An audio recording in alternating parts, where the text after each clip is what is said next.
This is the hard part. Last time I tried to put this together, I tried to start from the center and tighten from there. It just kind of kept falling apart. Very difficult to handle. This time what I'm going to do is I'm going to try something different. Try something else. I'm going to try and coil it from the outside. I'm going to start on the outside and work my way to the middle. To me it's clear that this hook on this end, so I'm going to start there. Start by inserting it into that groove.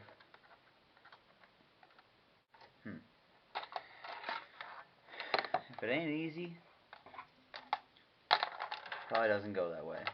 Now this looks a little easier.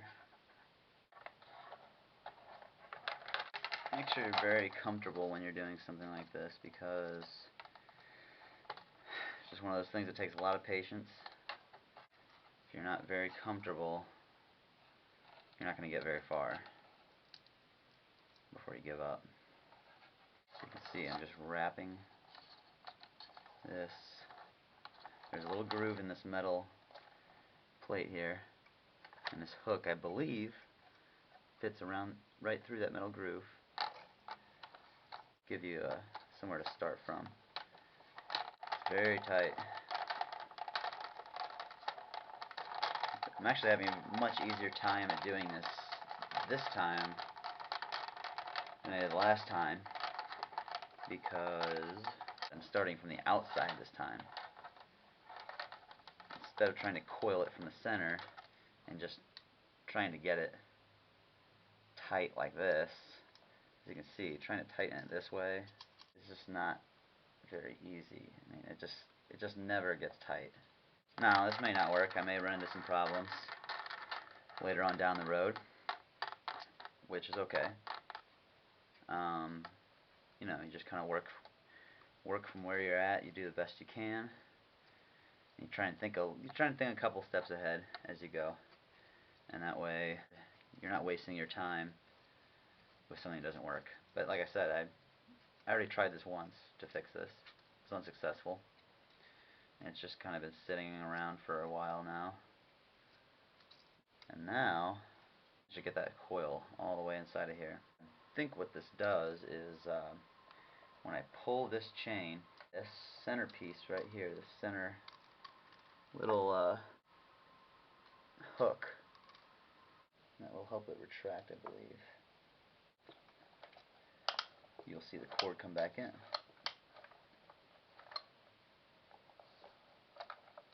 Seems to work to me. Now, this is actually the original problem, is that the cord wouldn't retract fully. And it may be that it needs lube. I'm just going to apply some WD-40 to this. Maybe it's not the best lube in the world, I don't know, but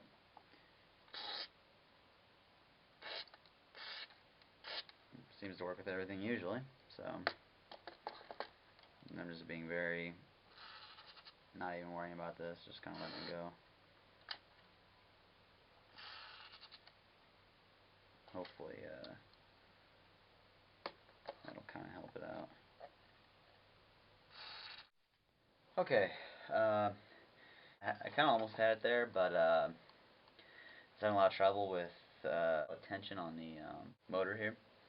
So I was trying to figure out if I needed some lube or what, but I can tell that basically most of that tension is coming from these magnets. So if you know generally how a motor works, central kind of coil, and then you have these magnets that rotate past the coil.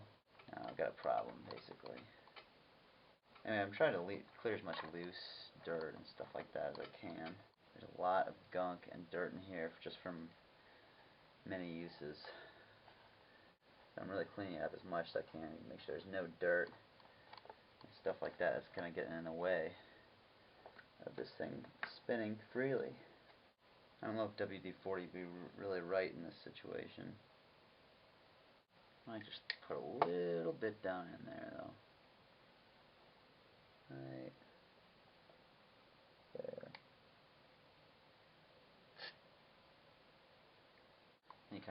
as you apply the lubricant, you kind of want to move it around and spin it a little bit, a few times.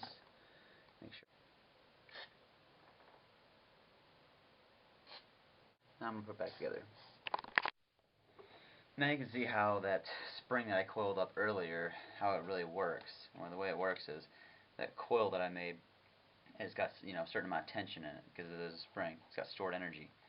So when I pull on the pull cord, which is starting the motor, it's turning that starter over.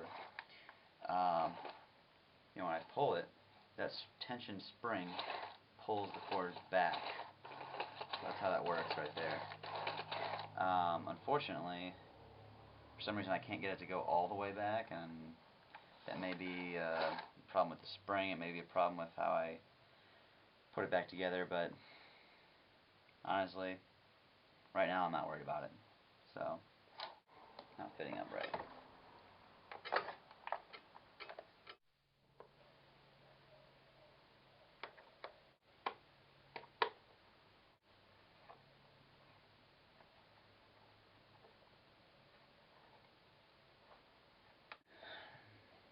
And just a last note here. I'll put it back together, and yes, indeed, it definitely does work. So, there you have it. There is fixing the Weed Eater Featherlite FL1500.